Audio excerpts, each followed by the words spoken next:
ask them a lot of questions, understand their motivation, so that when you reach any type of resistance or any type of rejection in anything that you say, when you know their motivation from the beginning, because you got really curious, you could always point back to what their motivation is. Like, hey, I don't want to do this. Well, didn't you say that this was important to you? That's number one.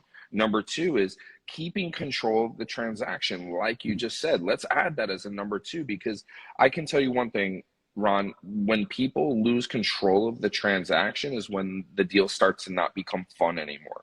And purchasing a home is supposed to be fun, pleasurable. It's supposed to be a memorable experience.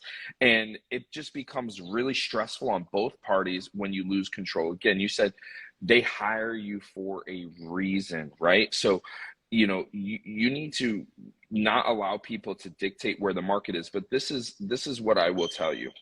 There's a lot of this going on and back and forth talk. And what that generally is opinions, right? An agent has an opinion of what's going on, and a client has an opinion of what's going on. I'm going to give you one thing that you need to do to make sure that that chatter is limited. And anything you speak about needs to be fact-based and data-driven. Okay. So the days of when a buyer asks you, well, do you think I should rent or do you think I should buy right now?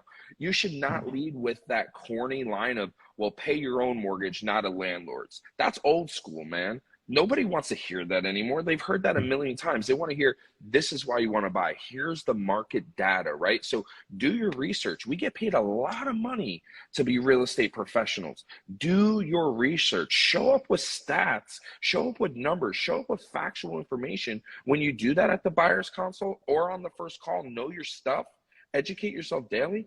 Nobody can tell you otherwise. But when you lead with an opinion, somebody's going to be able to knock you off your game right away. So keep in control by knowing the facts.